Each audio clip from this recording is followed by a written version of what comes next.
It's time. It's that time again. It's Jones story time. And we're doing Amelia Bedelia. And we're now on chapter 4. So we've struck a deal with mom and dad. And our photo today at the top of our chapter looks like, say, a house or storefront or a restaurant. Oh, it says Pete's Diner. That's what they said. So, Pete's Diner. You're hired. Since the next day was Saturday, Amelia Bedelia and her parents did what they always did on Saturdays. After Amelia Bedelia's swimming lesson, they had lunch at Pete's Diner. Pete's was mobbed. They had to sit at the counter instead of their favorite booth. Amelia Bedelia loved sitting at the counter. She loved being close to the action, hearing the orders called out, watching them get filled, and seeing everyone working together to make the diner run smoothly. While they waited for their food, Amelia Bedelia asked her parents what kind of jobs they had when they were growing up. I did all sorts of jobs, said her dad. My job doesn't have to be odd. I said, I did all sorts of odd jobs, said her dad.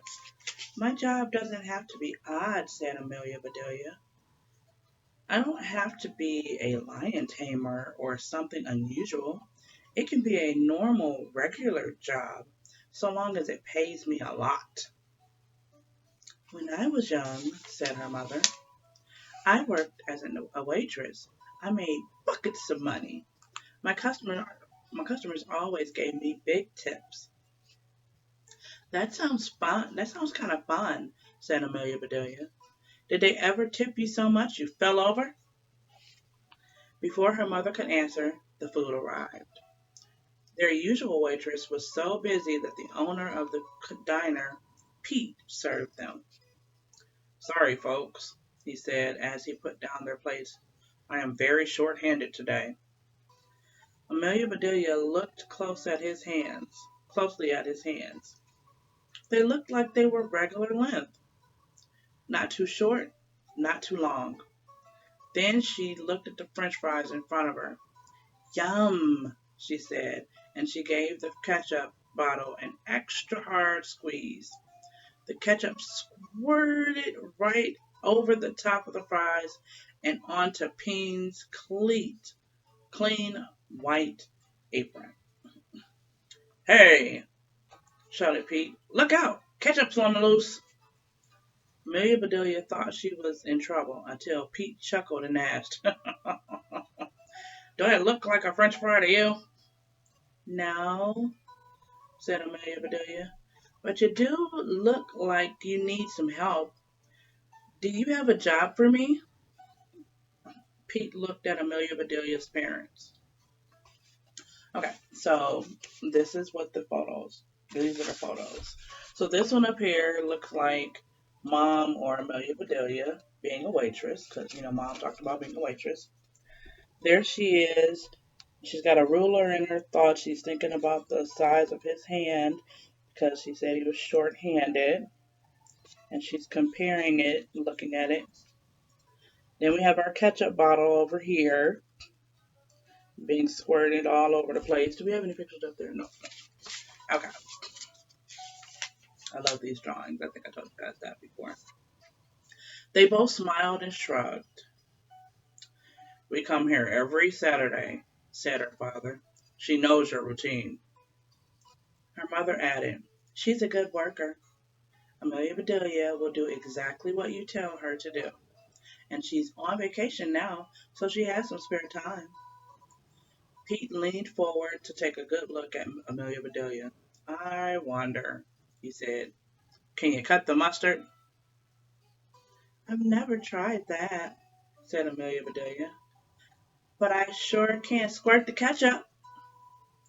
Pete laughed. you, you sure can. Okay, I'll give you a try. You're hired. You could be an official Pete's Diner waitress in training. Amelia Bedelia reached out and gave Pete a firm handshake. Was that his shorthand, she wondered? Honestly, she felt like hugging him too. Instead, she hugged her parents. Congratulations, sweetie, said her mom. That's my girl, said her dad. You landed your first job. You're hired. Those were magic words to Amelia Bedelia.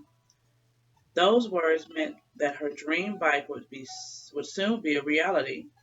She gobbled down her fries, said goodbye to her parents, then slid off her stool and skipped into the kitchen. So here's the picture for cutting the mustard. See the scissors? Actually, cutting the mustard. I don't think that's what he meant. You guys talk about that with your parents or your grandparents or whatever adults around, even your siblings. What could they possibly have meant? Cut the mustard. This is the smallest size we've got, honey, Doris said. Doris slipped the uniform over Amelia Bedelia's clothes. She tucked here and folded there. Finally, after half a dozen safety pins had been pinned and a bunch of twisty ties had been twisted and tied, Amelia Bedelia was ready for action. You look nervous, said Doris. Don't worry. I'll show you the ropes. Follow me. How cool, thought Amelia Bedelia. What kind of ropes would Doris show her? Cowboy lassos? Mountain climbing ropes? Those thick lines that tie ships up to the pier? Maybe this would turn out to be an odd job after all. Well, well, said Pete when Amelia Bedelia and Doris came out of the kitchen. Look at you. So there's Amelia Bedelia in her new uniform. All nice. And then there's all of the ropes that she's thinking about. All the types of ties and ropes and everything that she mentioned.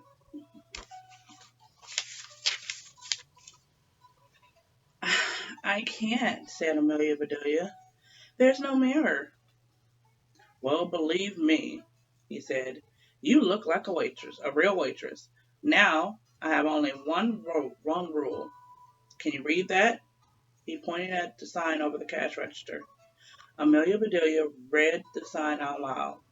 The customer is always right. Someone, probably Pete, had underlined the word always in red. Just remember that the customer is always right, said Pete, and you'll never go wrong around here.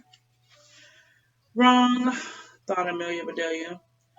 What could possibly go wrong? And there's the sign for the customer is always right. Of course, it's in black and white, but you can imagine that being underlined in red ink. This is tomorrow's chapter and the picture that goes along with it for chapter 5. And chapter 5 is When Right Was Wrong. So, bye.